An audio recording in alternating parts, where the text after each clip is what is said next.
Raoul et Debeau, on a un peu l'impression qu'on regarde la journée d'hier, tant l'ANVA que le PTB, vous avez choisi clairement l'opposition musclée, on a envie de dire pas de compromis. C'est clair, c'est clair.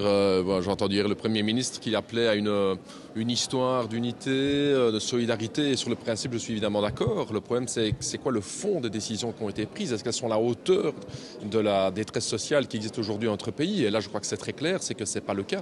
C'est pas le cas. Je veux dire, vous voyez la question de la pension, elle est maintenue à 67 ans, alors que le signal des électeurs était de retourner à la pension à 65 ans. Il faut arrêter de tourner autour du pot. Il y a eu un signal fort de ce côté des électeurs. On n'en a pas tenu compte. La pension minimale à 1500 € net. Vous savez, le PTB mène une campagne depuis 4-5 ans sur le sujet, 180 000 signatures sur le sujet. On apprend en fait que c'est pas du net, mais c'est du brut. Il faut arrêter de rigoler avec la tête des gens. L'impôt sur la fortune, on nous dit oh, on va faire enfin payer les multimillionnaires pour donner cet argent aux travailleurs. Qu'est-ce qu'il apparaît que ça va être un impôt symbolique? Donc c'est chaque fois un peu de la communication du gouvernement, des trophées sociaux, mais qui en fait n'en sont pas. Et de ce côté-là, il faudra compter sur cette opposition du PTB, mais qui ne sera pas la même opposition que celle de la NVA. Parce que cette NVA qui était hier très virulente, mais c'est cette opposition du séparatisme, cette opposition de la haine, cette opposition d'opposer les gens aux autres. Nous, on est une opposition de la solidarité. Je vous rappelle qu'on a des députés de Flandre, de Bruxelles, de Wallonie, dans une seule fraction. Et ce sera une toute autre opposition en symbiose avec le peuple et les mobilisations qui aura lieu avec le PTB. C'est vrai, Maxime, que d'ailleurs PTB et NVA se sont un peu écharpés durant cette séance que Peter De Roover, le chef de groupe NVA, avait pris la parole. Et c'est vrai qu'Alexander De Croo, au cours de cette séance, il a lancé un appel à l'opposition à l'unité. Parce que vous êtes critique, Raoul et Debeau, comme souvent. Mais alors, je vais reprendre les paroles d'Ahmed Lawège. C'est quoi votre bilan, le bilan du PTB? Écolo, Groen, PS, SPA, ils vont dire, nous, on a obtenu des avancées dans ce nouveau gouvernement. On va obtenir un potentiel impôt sur le patrimoine. Les pensions, on parle quand même d'une revalorisation, plus d'argent et soins de santé. Le PS, les partis de gauche, du moins francophones et néerlandophones, se mouillent alors. Et vous?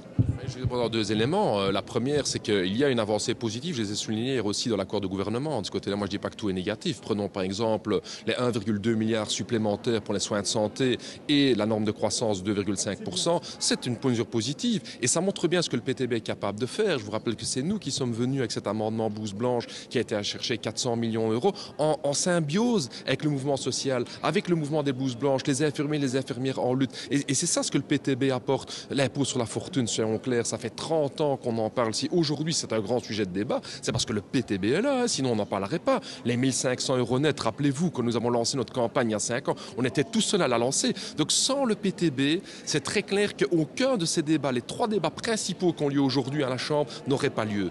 La question de savoir c'est est-ce que c'est suffisant. Et de ce côté-là, la réponse, elle est non.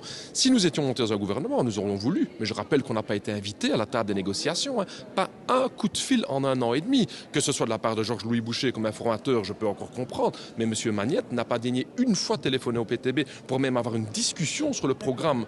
Est-ce qu'il n'avait pas été refroidi par ce qui s'est passé à d'autres niveaux de pouvoir, à des élections où finalement ça avait avorté avec le PTB? Mais le problème, c'est que nous, on veut une rupture avec les politiques passées. Vous savez, quand vous avez discuté avec Éloi Di Rupo, etc., ils ne vous proposent pas une rupture avec le passé. Ils veulent continuer comme toujours. Rappelez-vous, en région Wallonne, on avait mis, par exemple, comme condition qu'il n'y ait pas une privatisation d'entreprises aussi importantes que vous, qu'Elicio, etc.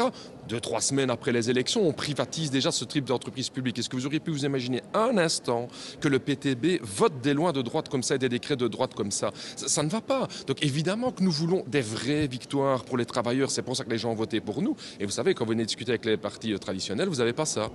Voilà, le PTB, pas toujours prêt, si on l'entend, à faire des compromis. Dernière question avec vous, Raoul et Debeau, ça sera court. Combien de chances sur 10 vous donnez à ce gouvernement d'arriver à la fin de la législature?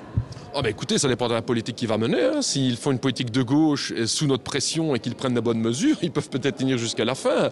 Pour l'instant, je sens surtout énormément de divergences entre partis politiques. L'un qui dit brut les 1500, l'autre qui dit net, l'un qui dit que c'est symbolique l'impôt sur la fortune, l'autre qui dit on va fortement les faire payer. Donc je crois que la cohésion de ce gouvernement est très très faible, mais c'est l'occasion ou jamais pour le peuple, pour les sociétés civiles, les organisations syndicales, de mobiliser, de peser, les artistes, tout le monde de peser sur le gouvernement aujourd'hui actuel parce qu'il y a moyen d'aller chercher des victoires. Je crois que c'est ça le signal qu'on doit donner aux gens. Il n'y a pas de fatalisme à avoir. On peut chercher des victoires dans les années à venir. En France, en Espagne, en Grèce, en Italie, les travailleurs, les gens luttent et vont chercher des acquis sociaux. Et ça ne dépendra pas que du PTB. C'est aussi le mouvement social à faire ça. Et nous allons tout faire pour que nos 12 députés se mettent au service de cette lutte, pour qu'on reprenne une fierté du peuple, une fierté des travailleurs pour aller chercher ces victoires de demain.